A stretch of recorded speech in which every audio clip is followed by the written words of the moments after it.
Assalamualaikum warahmatullahi wabarakatuh. Halo, nama saya Ninda Safera Fisdepiana. Saya dari Program Studi Pendidikan Bahasa dan Sastra Indonesia. Saya akan berdongeng yang berjudul Putri yang Malang.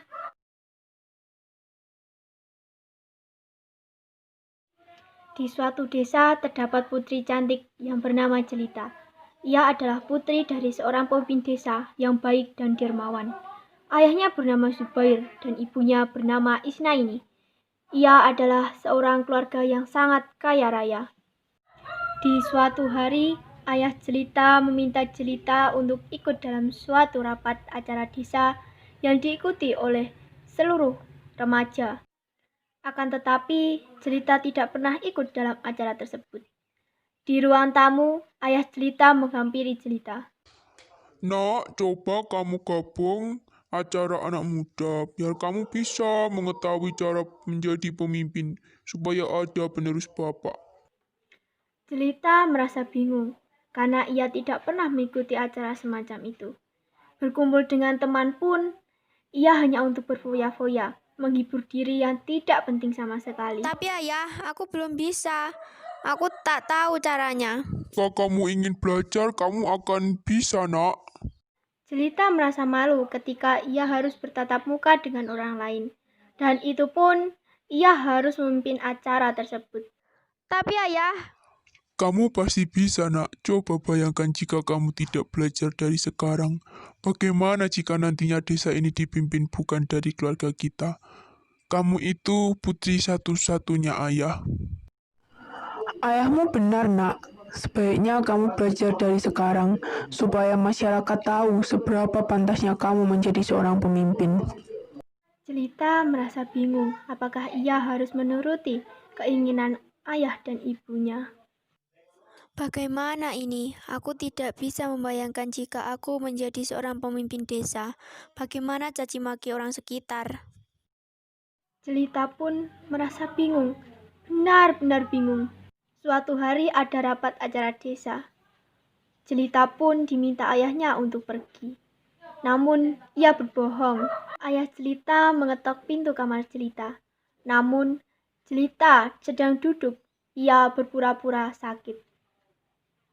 Ayah, perut Jelita sakit. Ayah Jelita pun cemas. Apa kau tidak kuat menghadiri rapat, nak? Tidak ayah, aku lemas. Apa perlu ayah bawa ke rumah sakit? Tidak usah ayah, aku mau tidur saja di rumah. Ya sudah, aku panggilkan ibumu, nak. Bu, ibu, anakmu sakit, coba kau kasih obat. Ayah mau pergi rapat. Akhirnya ibu Jelita menghampiri dan memberikan obat kepada putrinya. Keesokan harinya, Jelita berniat untuk pergi ke tempat hiburan seperti biasanya. Namun, tiba-tiba ia berpikir, pasti ayah dan ibunya tidak akan mengizinkannya pergi.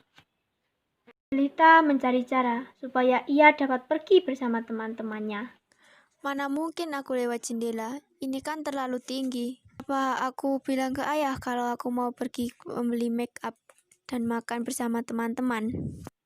Jelita pun bergegas untuk berpamitan dengan ayahnya.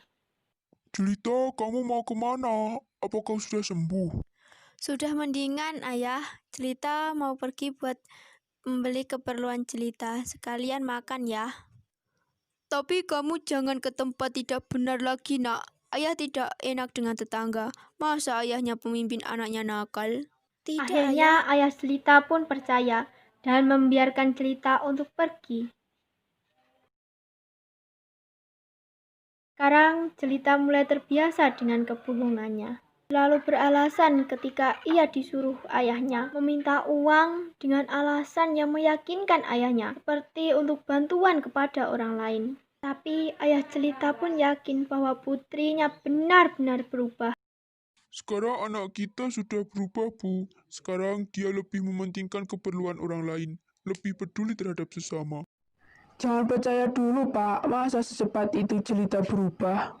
Ketika Jelita meminta izin, dan ia pun juga meminta uang kepada ayahnya yang lumayan banyak.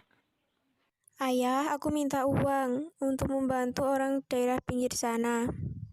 Berapa, nak? 10 juta saja ya. Banyak sekali, Nak. Kau benar akan memberikannya. Iya ya, masa aku berbohong? Ya sudah, nanti ayah transfer. Ayah Jelita pun mulai curiga kenapa putrinya meminta uang semakin hari semakin banyak. Ketika malam hari, Jelita meminta izin kepada ibunya untuk pergi. Ibu, aku pamit mau ambil barang ke rumah teman.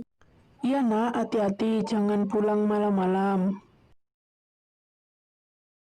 Suatu ketika, ayah Jelita tidak sengaja melihat Jelita memasuki tempat hiburan. Itu kan Jelita, kenapa dia memasuki tempat itu?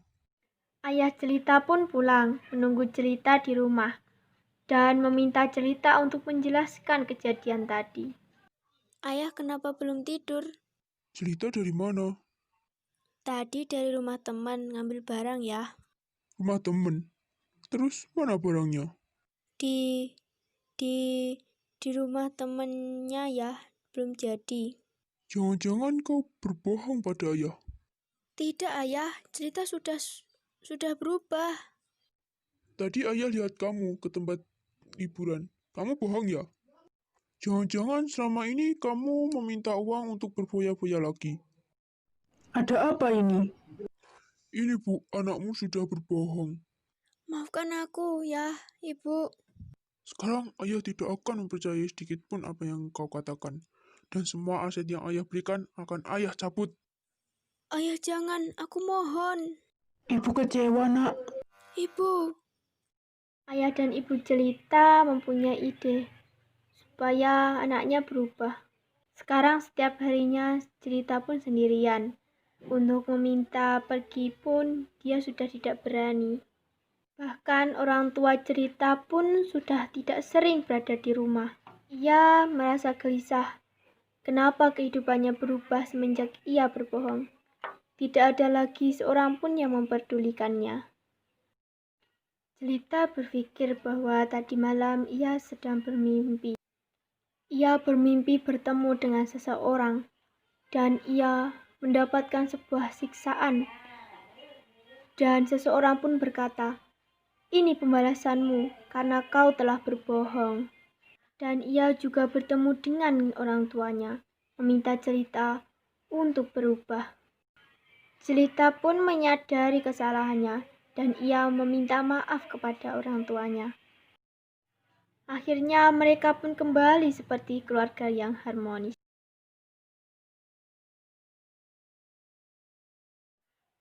Terima kasih. Wassalamualaikum warahmatullahi wabarakatuh.